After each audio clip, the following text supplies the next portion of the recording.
नमस्ते दोस्तों। आज हम लोग झारखंड के इतिहास के अंतर्गत मध्यकालीन इतिहास पढ़ेंगे। झारखंड का मध्यकालीन इतिहास, जिसमें सबसे पहले दिल्ली सल्तनत आता है।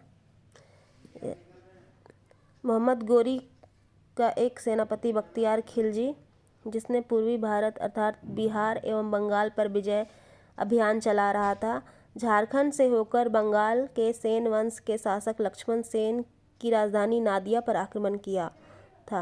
1206 ईस्वी में कुतुबुद्दीन ऐबक द्वारा दिल्ली सल्तनत की स्थापना होने के बाद गुलाम वंश का प्रमुख शासक इल्तुतमिश और बलबन ने झारखंड क्षेत्र में हस्तक्षेप करने का प्रयास किया था, लेकिन छोटानागपुर खास के नागवंशी शासक हरिकर्ण ने ऐसे प्रयासों को विफल कर दिया था। खिलजी वंश के शासक अलाउद्दीन खिलजी का सेनापति छज्जू मलिक ने 1310 ईस्वी में छोटानागपुर पर आक्रमण किया तथा उसने कर की वसूली भी की थी। सन 1340 में तुगलक वंश का मोहम्मद बिन तुगलक हजारीबाग के चंबर तक आक्रमण कर दिया था। उसका सेनापति मालिक बयां ने संथाल सरदारों को हराकर बीघा के किले पर आक्रमण कर लिया था। फिरोज तुगलक ने हजारीबाग का सतगांव क्षेत्र बंगाल के शासक शमसुद्दीन इलियास शाह के नियंत्रण में था, जिससे फिरोज शाह तुगलक ने छीनकर सतगांव को अपनी राजधानी बनाया था। फिरोज शाह तुगलक के आक्रमण के समय नागवंश का शासक शिवदास कर्ण था।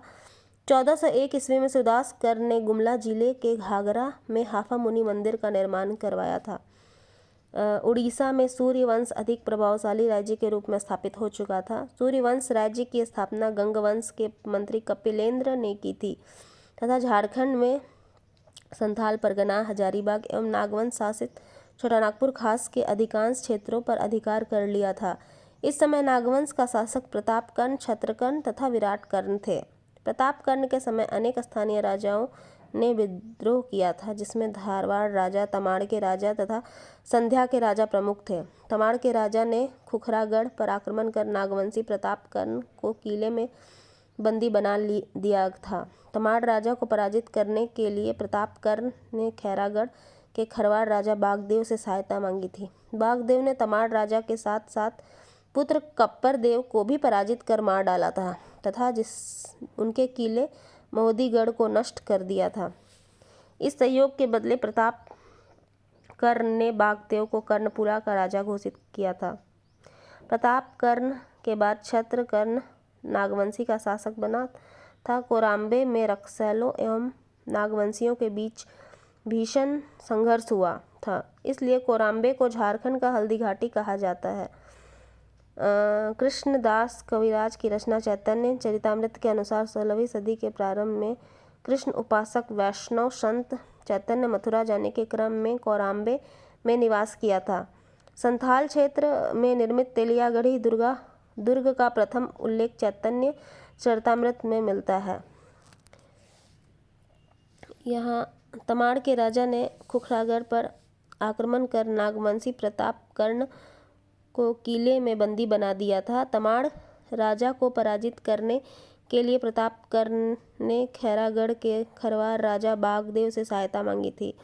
बागदेव ने तमाड़ राजा के साथ साथ पुत्र कप्पर देव को भी पराजित कर मार डाला था तथा उनके किले महोदीगढ़ को नष्ट कर दिया था। इस सहयोग के बदले प्रतापकर्ण ने बागदेव को कर्णपुरा का राजा घोषित किया था। आज के लिए इतना ही। मैं जल्द ही जितना भी पढ़ा रही हूँ उसका नोट्स बना के आपको दूंगी। उसका भी मैं रिवीजन तैयारी कर रही हूँ। इसके अलावा जो भी मैं पढ़ा रही हूँ उसके बीच बीच में जो वन लाइनर है जो कि एग्ज़ाम में आने की संभावना है, उसको भी मैं नोट्स बनाकर तैयार करूँगी। धन्यवाद।